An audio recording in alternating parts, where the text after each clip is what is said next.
1919년 아일랜드 독립전쟁이 벌어졌다. 아일랜드는 300년 동안이나 영국의 식민지였다. 그런데도 민족성을 잃지 않고 독립을 얻기 위해 영국의 전쟁을 선포한 것이다. 그해 3월, 한국에서도 독립을 요구하는 시위가 벌어졌다. 무려 200만 명이 참가한 거대한 항쟁이었다.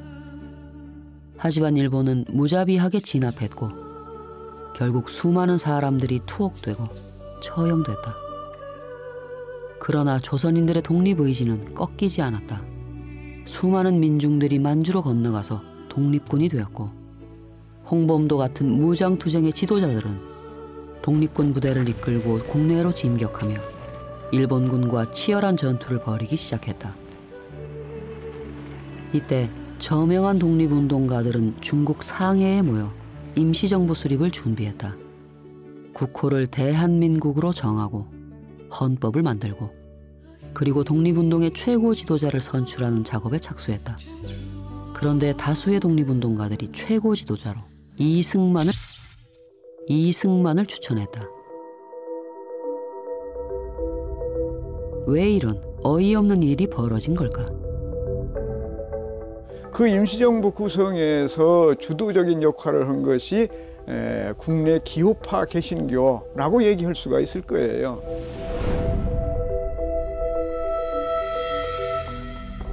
자기들이 볼 때 미국에서 활동하고 있고 또 자기들과 교분이 가까운 그런 대표적인 사람이 누구냐? 그 이승만을 쉽게 꼽을 수가 있었죠. 안타깝게도 그들도 우리와 다르지 않았다.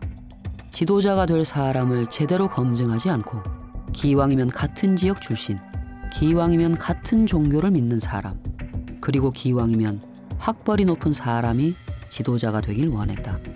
그래서 결국 돈과 출세를 위해 수단 방법을 가리지 않는 인물이 대한민국 임시정부의 초대 대통령이 된 것이다.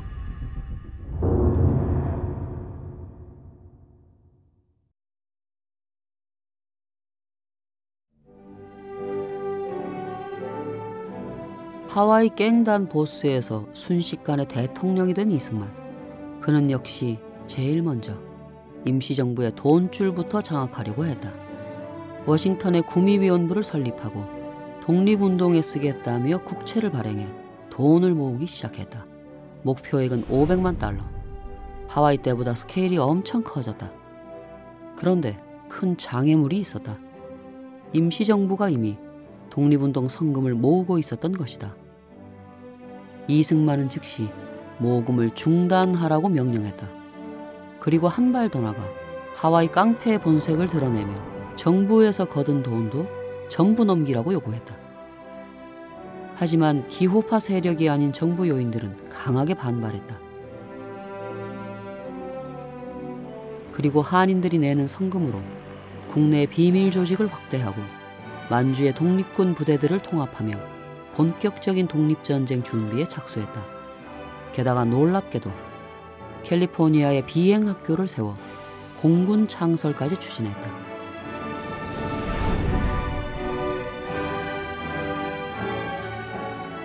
그러나 이승만은 집요했다. 상해에 파견한 자신의 신복 안현경을 통해 기호파 세력을 움직이며 재정권 장악을 추진했다. 1920년 3월 결국 독립성금을 둘러싼 갈등은 이승만의 승리로 끝났다. 그러자 임시정부는 내분에 휩싸였다.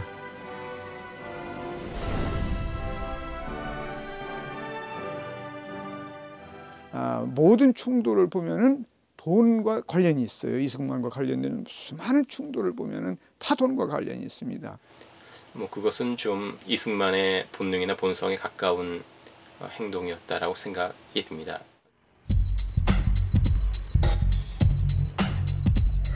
임시정부의 돈줄을 장악한 이 박사. 그는 신이 나서 미국 대륙을 돌아다니며 대대적인 모금 활동을 벌였다. 이승만에게는 정말 찬란한 봄날이었다. 나이 46에 자신을 숭배하는 22살짜리 여대생과 여행도 하고 틈만 나면 최고급 레스토랑에서 식사를 하고 최고급 럭셔리 호텔에서 잠을 잤다. 그런데 1920년 6월 샌프란시스코에서 덜컥 미국 수사관들에게 잡혔다.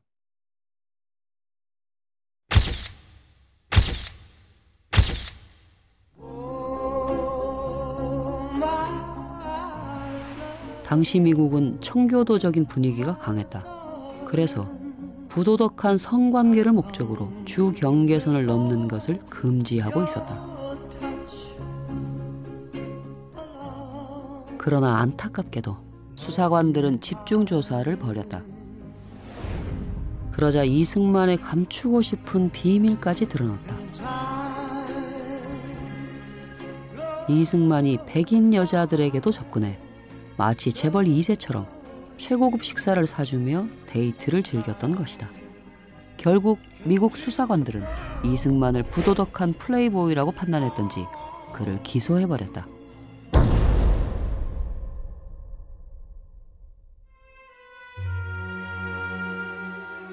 사태는 심각했다.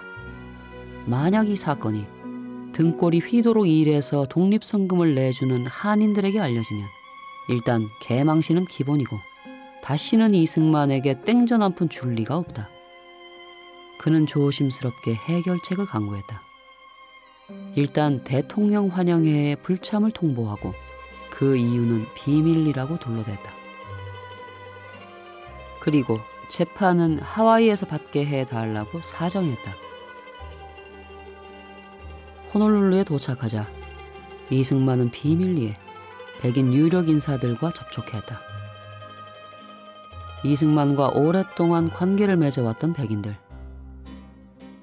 그들은 이 박사는 절대 그럴 뿐이 아니다 라고 보증을 해주었고 결국 그는 위기 상황에서 미꾸라지처럼 빠져나갔다. 그제서야 이승만은 대통령이 된 지 1년 만에 상해로 갈 준비를 시작했다.